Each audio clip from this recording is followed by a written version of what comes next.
ఈరోజు మనం చెప్పుకోబోయే కథ కీలుగుర్రం. అనగనగా ఒక రాజు.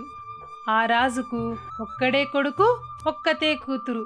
కొడుకు చాలా సాహసి, ఆకాశం విరిగి మీద పడ్డా జంకేవాడు కాదు. పేరు సంతోషుడు. కూతురు చక్కని చుక్క, పేరు చిత్రలేఖ. ఆ రాజు ప్రతి సంవత్సరం మహావైభవంగా దసరా పండగ చేసేవాడు. ఆ ఉత్సవాలు చూడడానికి దేశ దేశాల నుండి రాజకుమారులు, కవులు, గాయకులు, శిల్పులు వచ్చేవాళ్ళు. వచ్చి తమ తమ విద్యలను చూపి రాజు వద్ద బహుమతులు పొందుతుండేవాళ్ళు. ఒక సంవత్సరం ఆ ఉత్సవాలకి ఒక ముసలి శిల్పి వచ్చాడు. ఇతర శిల్పులు ఆడే బొమ్మలు, పాడే బొమ్మలు, ఇంకా రకరకాల బొమ్మలు తెస్తే ముసలి తాత ఒక కొయ్య బొమ్మ గుర్రాన్ని పట్టుకొచ్చాడు. తాతను చూడగానే అక్కడి ఉన్న శిల్పులకు ఎక్కడలేని నవ్వు వచ్చింది. ఈ గుర్రాన్ని నువ్వే చేశావా తాతయ్యా అని అడిగాడు ఒక శిల్పి. భలే గుర్రం తాతయ్యా, ఎంతకిస్తావు అని వెక్కిరించాడు మరొక శిల్పి. ఎటువంటి గుర్రం అనుకున్నావేమిరా, అది దేవతా గుర్రం అన్నాడు మరొక శిల్పి. వాళ్లతో నీకెందుకు గాని, దీన్ని ఎంతకిస్తావో నిజంగా చెప్పు తాతయ్యా అన్నాడు నవ్వకుండా మరొక శిల్పి. తాతకు కోపం వచ్చింది. మీరు కొనలేరు, ఎందుకు వచ్చిన బాధ, పొండి పొండి అని కసిరాడు. రాజు శిల్పులు తెచ్చిన బొమ్మలు చూసి మంచి వాటిని తీసుకొని ఆయా శిల్పులకు తగిన బహుమానం ఇచ్చాడు. చివరికి ముసలి తాత కొయ్య గుర్రం మిగిలింది. ఏమిటి దీని విశేషం అని అడిగాడు రాజు. రాజుగారి చిత్తగిస్తే మనవి చేస్తాను, ఇది వట్టి చూపుల గుర్రం కాదు, కీలుగుర్రం. ఇది కనుమూసి కను తెరిచే లోపల చుక్కల్ని చూసి వస్తుంది, ఆకాశం అంచుకుపోయి వస్తుంది అన్నాడు. అంతా అబద్ధం, అలాంటిది భూలోకంలో ఉండదు అన్నాడు రాజు. రాజుగారు అనుగ్రహిస్తే ఇప్పుడే చూపిస్తాను అన్నాడు శిల్పి. ఇక్కడికి 10 మైళ్ళ దూరంలో చందన పర్వతం ఉంది. దాని మీద అమ్మవారి గుడి ఉంది. గుడి పక్కన ఒక పారిజాతపు చెట్టు ఉంది. ఆ చెట్టు నుండి ఒక పువ్వు తీసుకొనిరా అన్నాడు రాజు. ముసలి శిల్పి రాజు అనుమతి పుచ్చుకొని గుర్రం ఎక్కి ఏదో బుడుపులాగా ఉన్న మీటా నొక్కాడు. గుర్రం ఆగ మేఘాల మీద లేచింది. అది ఎప్పుడు వెళ్ళి ఎప్పుడు వచ్చిందో ఎవరికీ తెలియదు. రాజు తెప్పరిల్లి చూసేసరికి పారిజాతపు చెట్టు పువ్వు పట్టుకొని శిల్పి ఎదురుగా నిల్చున్నాడు. రాజుకు ఎలాగైనా ఆ గుర్రాన్ని దక్కించుకోవాలనిపించింది. నీకేమి కావాలన్నా కోరి తీసుకో, నాకా కీలుగుర్రం మాత్రం ఇవ్వు అన్నాడు. అయితే మీ కుమార్తెను నాకు ఇచ్చి పెళ్లి చేయండి అన్నాడు శిల్పి. అంతా తెల్లబోయారు. ఓరి నీ 3 కాళ్ళ ముసలి, అందులో పగలు చూస్తే రాత్రి కల్లోకి వస్తాడు, అలాంటి వాడికి చూస్తూ చూస్తూ చక్కని చుక్క 16 ఏళ్ల అమ్మాయిని ఎలా ఇవ్వడం? రాజు ఆలోచించసాగాడు. రాజు కొడుకు సంతోషుడు ఇలా అన్నాడు. నువ్వు మాయ చేశావో లేక ఆ గుర్రానికి ఆ శక్తి ఉందో తెలీదు. అసలు ఇతరులు ఎక్కితే పోదేమో, నిజం తేల్చుకోకుండా ఎలా తీసుకోవటం, నేను పరీక్షిస్తా అని సంతోషుడు వెళ్ళి కీలుగుర్రం ఎక్కి మీటా నొక్కాడు. అది రివ్వున లేచి చూస్తుండగానే మబ్బులోకి మాయమయ్యింది. రాజు అతని బలగం తెల్లబోయి చూస్తున్నారు. ఇంత సాహసం జరుగుతుందని ఎవ్వరూ అనుకోలేదు. రాజు కొడుకు తిరిగి వస్తాడని ఎదురు చూస్తూ కూర్చున్నాడు. మధ్యాహ్నం అయ్యింది, ఆచూకీ లేదు. సాయంత్రం అయ్యింది, ఆనవాలు లేదు. రాజుకు పట్టరాని కోపం వచ్చింది. శిల్పి ఆ గుర్రాన్ని తీసుకురాకపోతే తన కొడుకు ఇలా అయ్యేవాడు కాదుగా, వీణ్ణి తీసుకెళ్లి జైలులో పడేయండి, తర్వాత చూద్దాం అన్నాడు. శిల్పిని తీసుకెళ్లి భటులు జైల్లో తోశారు. ఇక సంతోషుడు ఆ కీలుగుర్రం మీద వాయు వేగంతో పైకి లేచాడు. ఆ వేగానికి అతనికి భయం కలిగింది. తాను ఎంత ఎత్తున ఉన్నానోనని కిందికి చూశాడు.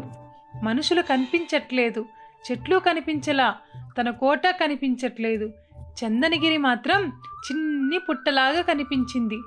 దానితో అతని కళ్ళు తిరిగాయి. గుర్రం జూలు గట్టిగా పట్టుకున్నాడు. అది ఆగకుండా పైకి పోతుంది. సంతోషుడికి అల్లారు ముద్దుగా పెంచిన తండ్రి జ్ఞాపకం వచ్చాడు. రోజు తనతో ఆడుతూ పాడుతూ ఉండే చెల్లెలు జ్ఞాపకం వచ్చింది. స్నేహితులు జ్ఞాపకం వచ్చారు. అతనికి భయం మరీ ఎక్కువయింది. కళ్ళు మరీ గట్టిగా మూసుకున్నాడు. గుర్రం వాయు వేగంతో పోతూనే ఉంది. ఇలా కొంతసేపటి తర్వాత సంతోషుడికి భయం తగ్గింది. గుర్రాన్ని క్రిందికి దించడం ఎలాగా అని ఆలోచించాడు. ఎక్కడో దానికి మరొక మేట ఉండి తీరాలి అనుకున్నాడు. జూలులో వెతికాడు, కనిపించలేదు. జీను పక్కన ఉన్న చీలలు తిప్పి చూశాడు, లాభం లేదు. చివరికి విసుగెత్తి దాని 2 చెవులు పట్టుకున్నాడు. మెల్లగా క్రిందకి దిగిసాగింది. అప్పటికి అతని ప్రాణాలు కుదుటపడ్డాయి.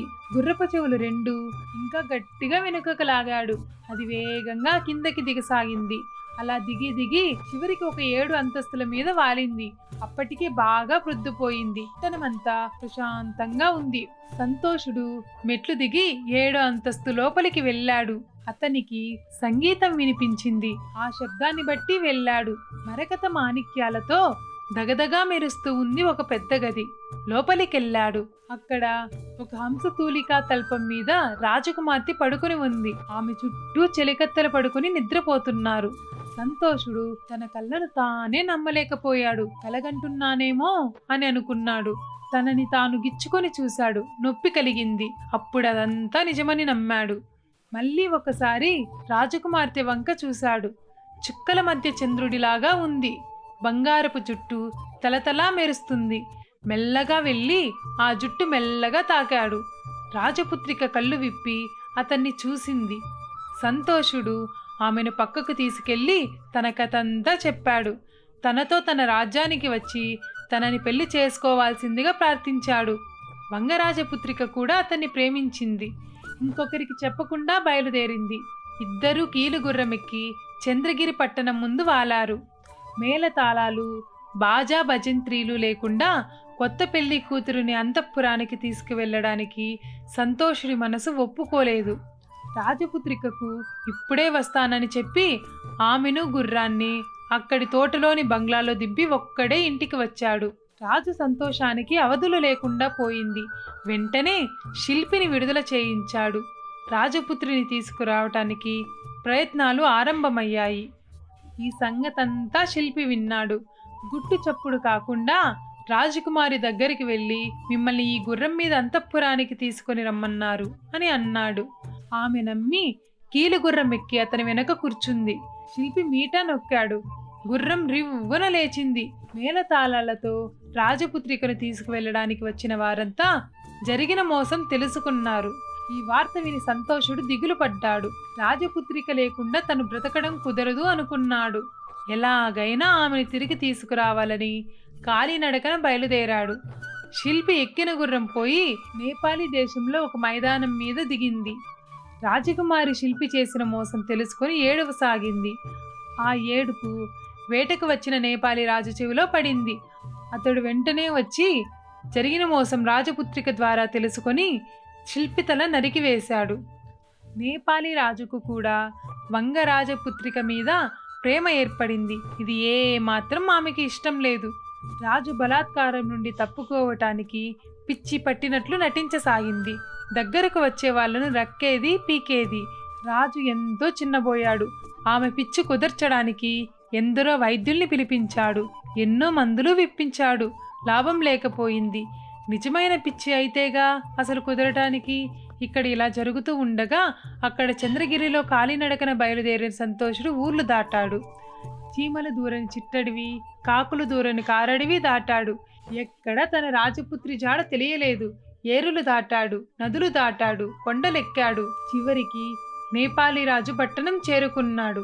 అక్కడ రాజపుత్రి సంగతి విన్నాడు. సంతోషుడు వైద్యుని వేషంలో రాజు దగ్గరికి వెళ్ళి, నాకు భూత వైద్యం తెలుసు, రాజపుత్రిక పిచ్చి కుదురుస్తానన్నాడు. రాజు సంతోషించి అంతఃపురానికి తీసుకువెళ్ళాడు. కొత్త వైద్యుణ్ణి చూడగానే రాజకుమారి పిచ్చి కొంచెం తగ్గిపోయింది. రాజా, ఈ అమ్మాయికి ఒక కీలుగుర్రం మూలాన ఈ వ్యాధి కలిగింది. ఈమెను ఆ గుర్రం మీద ఎక్కించి చుట్టూ గుగ్గిల ధూపం వేయాలి, మంత్రాలు చదవాలి. అప్పుడు గాని ఈ వ్యాధి పూర్తిగా పోదు. 10 ఏళ్ళు గడివిస్తే కీలుగుర్రం చేస్తాను అన్నాడు సంతోషుడు. ఈ భాగ్యానికి 10 సంవత్సరాలెందుకు? మన దగ్గర ఒక కీలుగుర్రం ఉంది, దానితో చికిత్స చేయి అన్నాడు రాజు. సంతోషుడి పాచిక పారింది. రాజకుమారిని కీలుగుర్రం ఎక్కించి చుట్టూ దట్టముగా గుగ్గిల ధూపం వేయించాడు. ఆ పొగతెరలో తాను కూడా కీలుగుర్రంపై ఎక్కాడు. మీటా నొక్కాడు. వాయువేగంతో కీలుగుర్రం ఆకాశంలోకి ఎగిరిపోయింది. సంతోషుడు వంగరాకుమారితో క్షేమముగా ఇంటికి వచ్చి చేరాడు. వారి ఇద్దరికీ వైభవంగా పెళ్లి జరిగింది. పెళ్లినాటి రాత్రి ఆ రాకుమారి కీలుగుర్రాన్ని తగలబెట్టించింది. దానితో వాళ్ళ కష్టాలు తీరిపోయాయి. హాయిగా రాజ్యం ఏలుకుంటూ నూరేళ్లు బ్రతికారు.